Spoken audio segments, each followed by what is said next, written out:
The city of Colombo today. A number of unions caused massive public disruption in Colombo. Ultimately, the general public had to pay the price for the actions of these unions.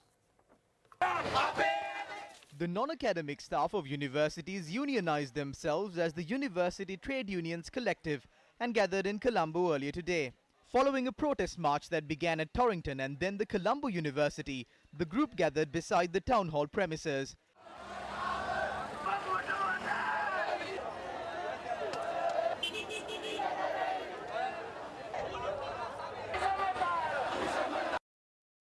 Heavy traffic was seen immediately after the beginning of the march in Colombo.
The group, who were demanding that solutions be provided to salary anomalies that exist, eventually dispersed with no solution to their issues.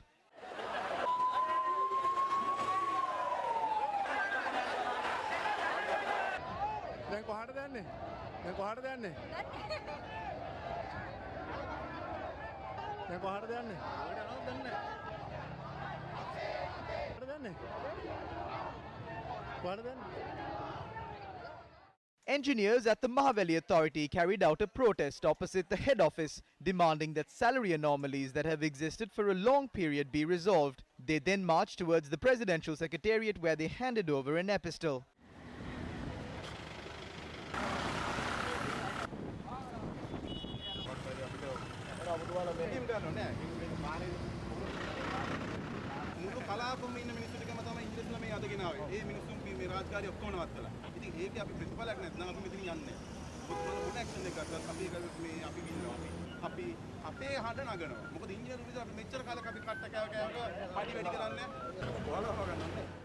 The group dispersed after an additional secretary received the epistle on behalf of the president.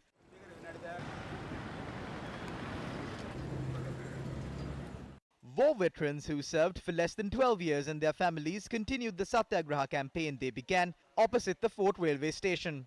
They state that the pension they receive owing to their service period is an extremely small sum and therefore request that amendments be made. The group marched to the Presidential Secretariat in order to meet the Secretary to the President. The group then returned to the location where the Satyagraha was carried out, as they were told that they could not meet the President.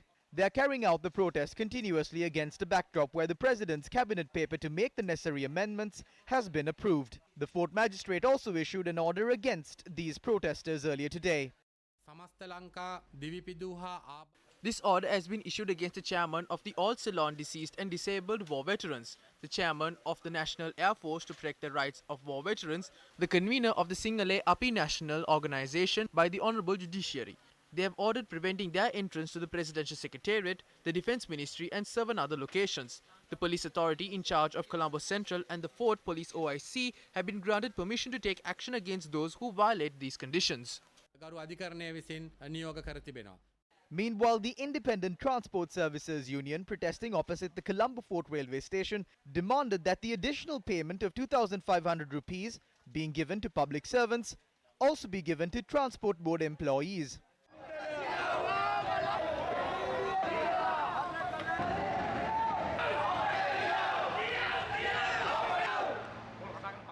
This protest was carried out 3 days following the start of their strike action.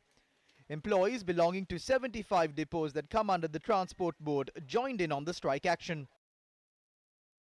The Government Medical Officers Association carried out a 24-hour island-wide strike action that began at 8 a.m. today. They carried out the protest citing a number of demands including resolution of salary anomalies and other issues. The Government Medical Officers Association stated that doctors abstained from all services except for emergency services.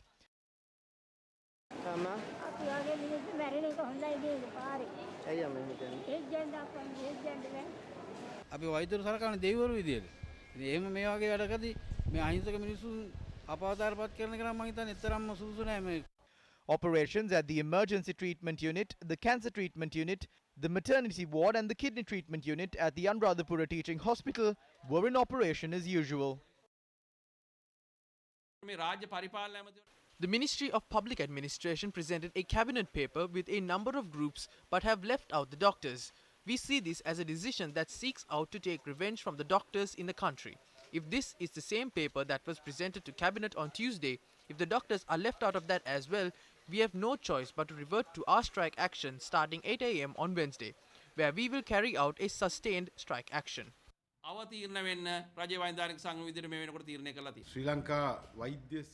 The doctors who were part of the Sri Lanka Medical Service have begun a strike action. They have done so without making a single request to the Ministry of Public Enterprise, with no effort to hold discussions either. Whenever we consider the salaries of the doctors, we have never connected the issues with executive level officers. I demand that doctors let go of these inconsiderate efforts at a time when there is an election coming up. I would like to say that this association is one that functions on political whims. Kindly come for a discussion.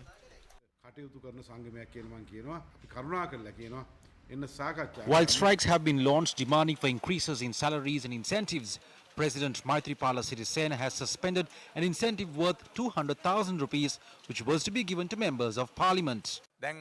Colombo seems to be filling up with people since an election is around the corner. There are strikes morning, noon and night. Therefore, we have to think about how we are to carry this operation forward.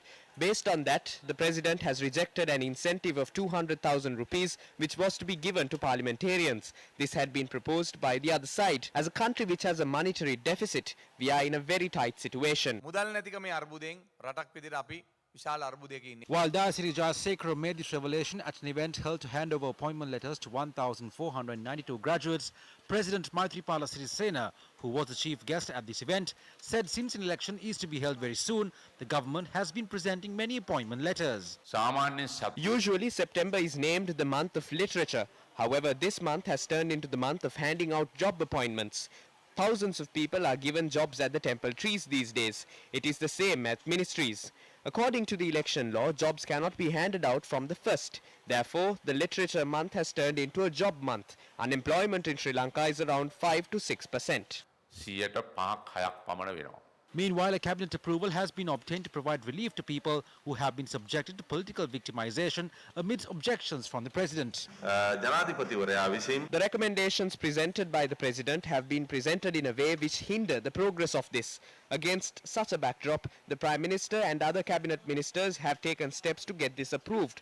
Based on that, today, a circular has been issued empowering subject ministers to take action against political victimization of state employees. Therefore, all subject ministers will be able to provide relief to those state employees under them who have been subject to political victimization.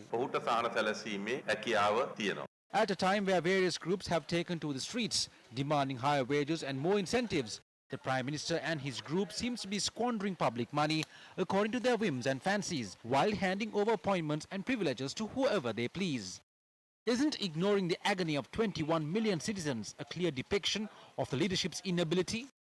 Corporations of the private sector, which employ an excess of 30,000 employees free of any political alignments or influence, continue to serve the country without any employee crisis.